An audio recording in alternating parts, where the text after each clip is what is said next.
আজকের এই সম্মেলন প্রমাণ করেছে শেখ ফরিদ আহমেদ দীর্ঘ 17টি বছর ধরে এই চাঁদপুরে যে রাজনীতি করছেন তার একটি প্রতিফলন আজকে আমরা এখানে দেখতে পেলাম।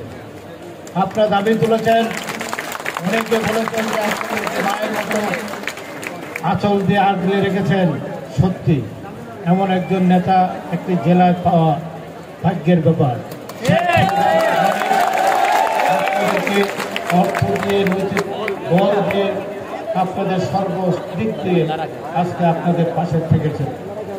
আপনারা যত বিপদ আপদ এসেছে আপনাদের পাশে উঠেছিলেন।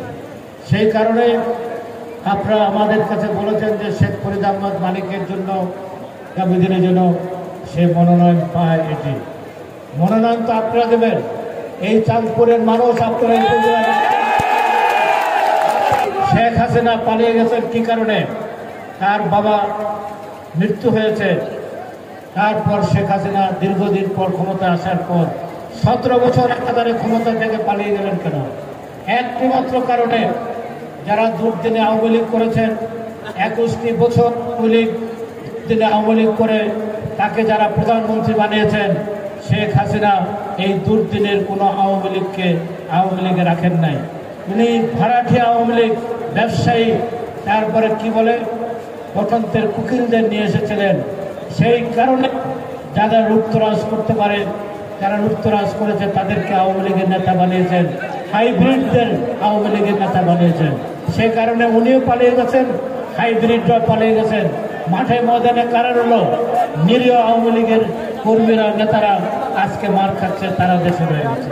এই যে অবস্থা, আমরাও যদি এমনিভাবে আমরা যদি ভাড়াটিয়া নিয়ে আসি, দুর্দিন আমাদেরও জন্য অপেক্ষা করবে। অতএব আমরা যেন এই কাজটি না করি। শেখ হাসিনার থেকে আমাদের শিক্ষা নেওয়ার একটি বিষয় আছে। আজকে বাংলাদেশে কিছু রাজনৈতিক দল ঐক্যবদ্ধ হতে চাচ্ছেন। তারা কি কারণে পিয়ার নামক একটি শব্দ নিয়ে এসেছেন। এই পিয়ার জিনিসটা কি এদেশের মানুষ চিনে না, জানে না। পিয়ার শব্দটা কি? এটা দিয়ে গোসল করে না, এটা দিয়ে খায় না গায়ে থাকে, দেশের মানুষ এটা জানে না। আমাদের দেশের মানুষ, আমি আমার নেতা নির্বাচিত করব, আমি যাকে ভোট দেব সে দুঃখে আমার পাশে সবসময় আমি পাবো, তাকে ভোট দেবো, ঠিক না? আপনারা চাঁদপুরে ভোট দেবেন শেখ আহমদ মানিককে।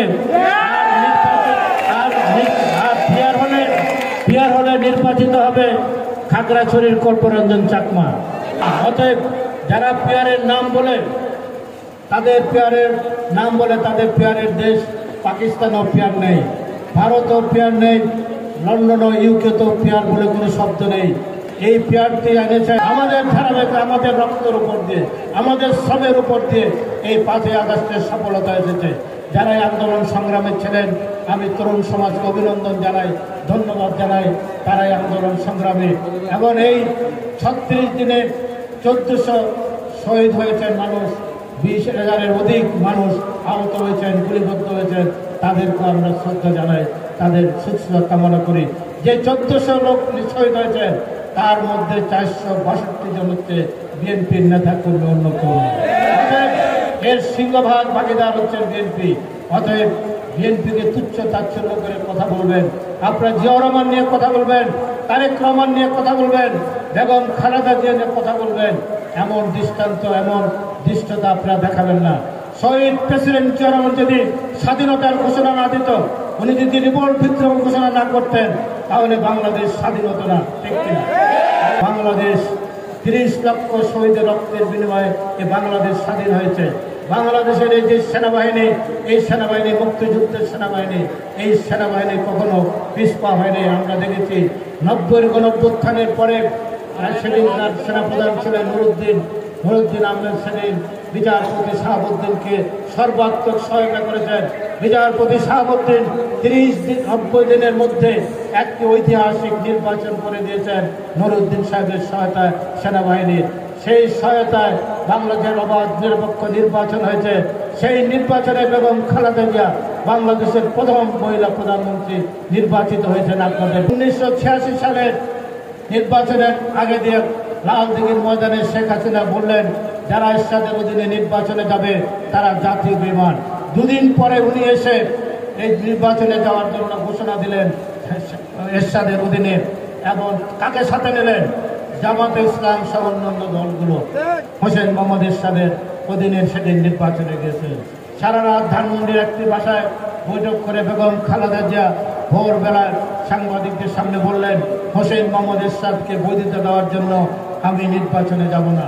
বেগম খালেদা জিয়া ছাড়া জামাত ইসলাম আওয়ামী লীগ সবাই হোসেন মোহাম্মদ এরশাদকে বৈধতা দিয়েছিল।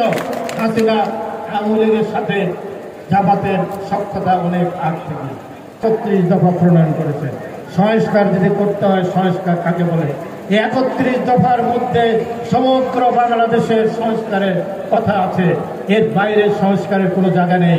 অতএব আমরা 3 বছর আগে যে সংস্কারের কথা ৩১ দফা জাতির সামনে তারেক রহমান পেশ করেছেন, এর চাইতে উত্তম কোনো দফা আর নেই। আমি আমার বক্তব্য, পৃথিবীর ইতিহাসে কোনোদিন নিউ ইয়র্ক টাইমস হলো পৃথিবীর সর্বশ্রেষ্ঠ পত্রিকা। এই নিউ ইয়র্ক টাইমস কোনো নেতার সম্পর্কে কখনো কোনো হেডলাইন করে নাই। জিয়া রহমানের শাহাদাত বরণ করার পর নিউ ইয়র্ক টাইমসের লাল কালে যে হেডলাইন হয়েছে, তৃতীয় বিশ্বের একটি দরিদ্রতম দেশের সৎ রাষ্ট্রনায়কের বিদায়। পৃথিবীতে এর চেয়ে বড় সার্টিফিকেট জিয়া রহমানের জন্য আর কেউ দেয় নাই। তাই আমি আবারও বলি, জিয়া রহমান যে উন্নয়ন করেছেন, বেগম খালেদা যে উন্নয়ন করেছেন, ইনশাল্লাহ আগামী ফেব্রুয়ারি মাসে ভোটের মধ্যে দিয়ে আমরা জয়লাভ করে আমাদের প্রিয় নেতা তারেক রহমানকে আমরা এই দেশের প্রধানমন্ত্রী নির্বাচিত করব। এই বলেই আমি আমার বক্তব্য